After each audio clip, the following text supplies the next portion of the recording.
नमस्कार। मैं फिर से हाजिर हूँ आपके लिए पीडी न्यूज़ आपकी आवाज़ के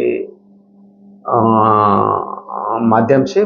दोस्तों, मैं फ्रॉडगिरी के विषय में बहुत सारे वीडियो दिखाया हूँ, बहुत सारे मैं जो घटनाएँ हुई हैं, जो मैं एकदम बिल्कुल एकदम साक्ष्य के साथ दिखाया हूँ, डच कर दिखाया हूँ।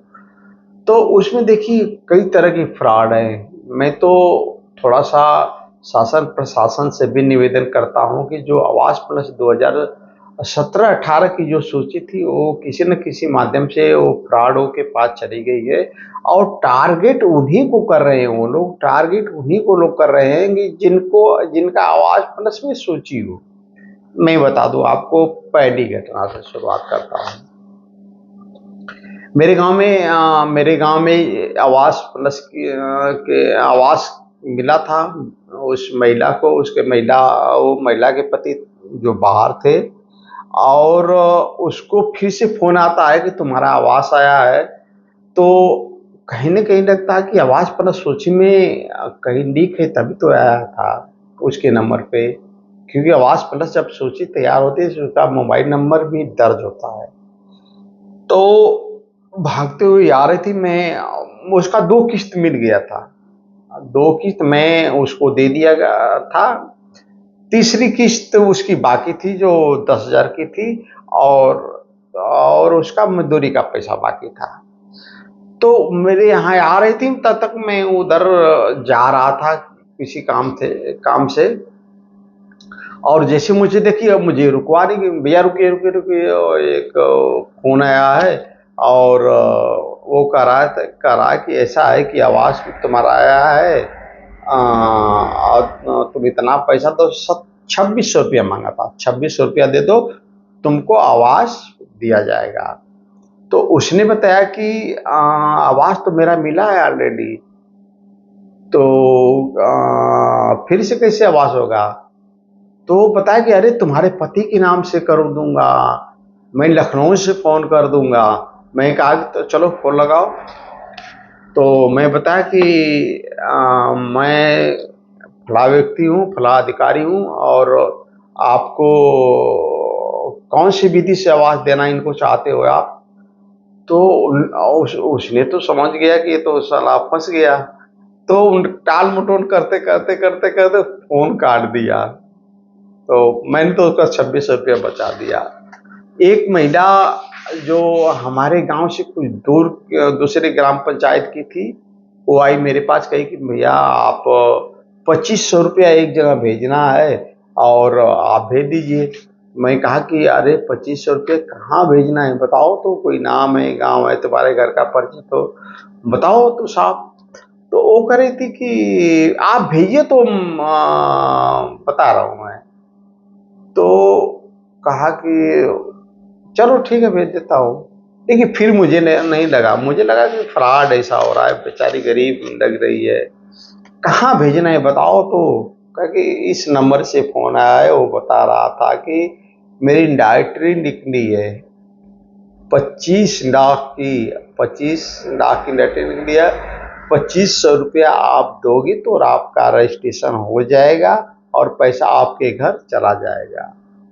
मैं उसको पूरी विधिवत समझाया कि ऐसा नहीं है, ऐसा कोई व्यक्ति नहीं है, दो मैं बात करता हूँ। मैंने उससे फ़ोन लगाया तो कहा कि आप पैसा भेजो ना, आप पैसा भेजो ना। अरे कहाँ पैसा भेजे यार, क्या करने किस चीज़ की राइटिंग है, क्या है क्या नहीं, बताओ तो सही कि क्या है क्या नहीं है। कब आप पैसा भेज कर देखो। हम कहा पैसा नहीं भेजूंगा, सही बता क्या चीज़ है। तो फ़ोन काट दिया। मैं उस महिला को समझाया कि देखो ये सब फ्रॉड है, इनके चक्कर में पड़ोगी, आपका पैसा बर्बाद हो जाएगा। चलो ठीक है, उसको बचाया। एक खास मेरे बड़े भाई के फ़ोन पे आता है कि आपका आवास आया है और आप 3500 रुपया आप भेज दीजिए, आपका आवास मिल जाएगा। तो मेरे बड़े भाई थे, सचिव थे, आज हम लोग के बीच में नहीं है। बहुत दुख होता है यार, कभी कभी नाम लेता हूँ तो। चलो ठीक है, बात मुद्दा दूसरा है। तो फोन किया हमें कि एडवांस से एक फोन आया था और इस तरह की बातें हो रही थी।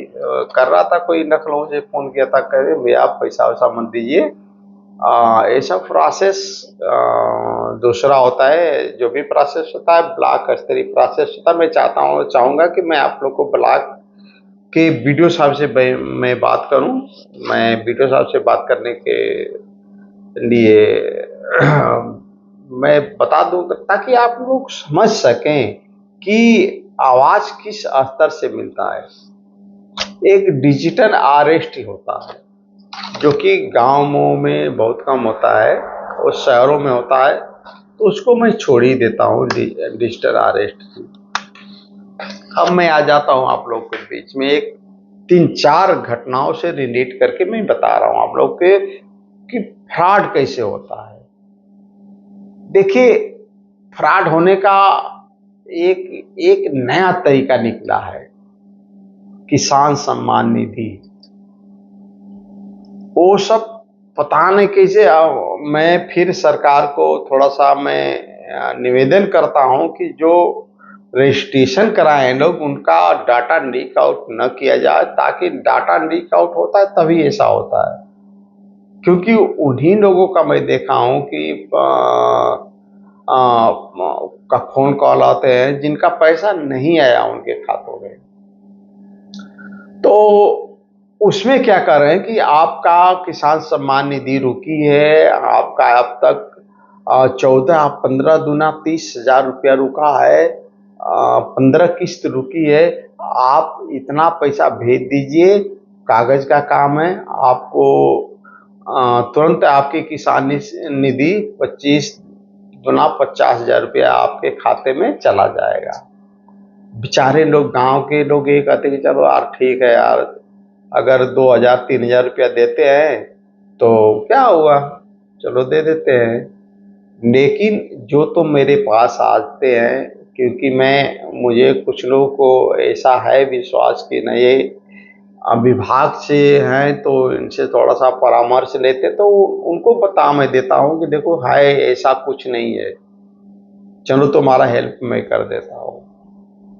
दूसरा प्रॉब्लम, सबसे लेटेस्ट जो ठगी का जो मामला आ रहा है उसमें जानते हैं क्या, आय जात निवास प्लस पेंशन प्लस पारिवारिक लाभ प्लस ढेर सारी ऐसी योजनाएं हैं जो ओटीपी के माध्यम से आपको दी जाती है। चाहे आपका आयुष्मान कार्ड हो, आयुष्मान कार्ड में भी ओटीपी जाएगा तभी आपका आयुष्मान कार्ड बनेगा। तो वो लोग फोन करते हैं कि आपका आयुष्मान कार्ड बना नहीं है। जी जी जी, मेरे परिवार में किसी का नहीं बना है।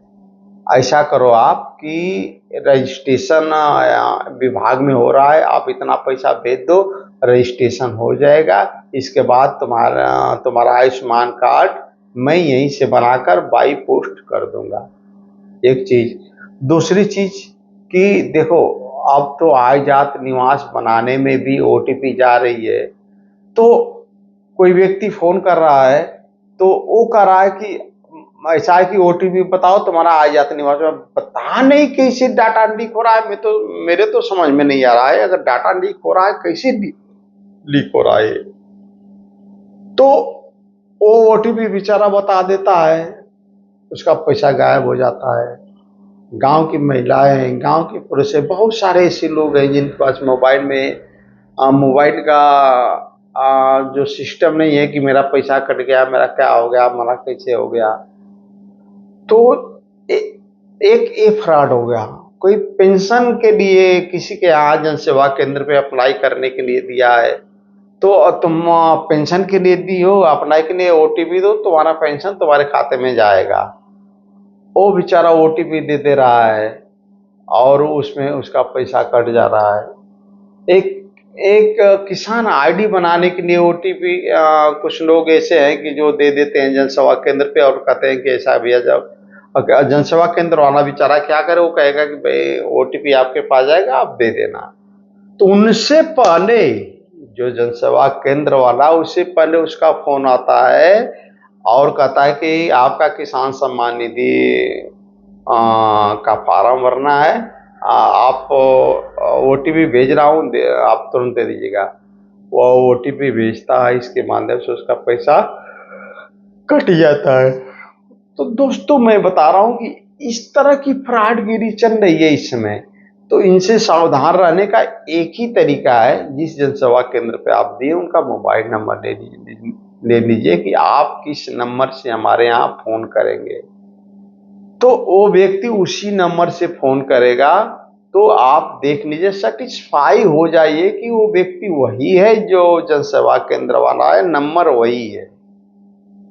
आप किसी अनजान नंबर को ओटीपी मत दीजिए किसी भी तरह का, ना पेंशन बनाने के लिए, न पारिवारिक लाभ लेने के लिए, न वृद्धा पेंशन, वृद्धा, दिव्यांग और निराश्रित जिसे विधवा पेंशन आप कहते हैं उसके लिए, आज चाहे मैं आपका आयुष्मान कार्ड हो, इस तरह की कोई भी ओटीपी आती है, जब तक आप सेटिस्फाई ना हो जाएं कि व्यक्ति वही है जो इसको बना रहा है, तब तक ओटीपी मत दीजिएगा। ओटीपी देंगे तो आपके लिए घातक होगा, आपका नुकसान भी हो सकता है, आपका पैसा भी चला जा सकता है। तो दोस्तों, ये सब फ्रॉड के कई तरीके हैं, तो आप लोग इससे बचने का काम करिएगा। और जो लोग आवास के लिए बहुत ज़्यादा परेशान हैं, तो आवास की जो आवास पन्ना 2024 चल रहा है, वो प्रोसेस की डेट बढ़ गई है। आप लोग स्वयं अगर रजिस्ट्रेशन कर सकते हैं, आपको लगता है कि कोई व्यक्ति गांव का गरीब व्यक्ति है, वो छूटा है, तो उसका रजिस्ट्रेशन अपने कर सकते हैं। आप किसी को किसी चीज़ का इंतज़ार नहीं करना है, ना किसी को सिफारिश करना है, ठीक ना। तो इस तरह आप लोग कर सकते हैं। तो रात समय ज़्यादा हो गई है दोस्तों, अगर वीडियो में आपको लगता है कि कुछ मिल रहा है, तो आप मेरे वीडियो को लाइक सब्सक्राइब जरूर कर दीजिए, ताकि आप लोग को ज्ञान संबंधी, विभाग संबंधी सारी जानकारियाँ आप लोग को देने का काम मैं करूँगा, क्योंकि मुझे काफ़ी नॉलेज है इस विभाग से। विभाग में मैं क्या बताऊँ, नहीं बताना चाहता हूँ। तो आप लोग से निवेदन है कि आप किसी प्रकार का कोई ओटीपी नहीं दीजिएगा।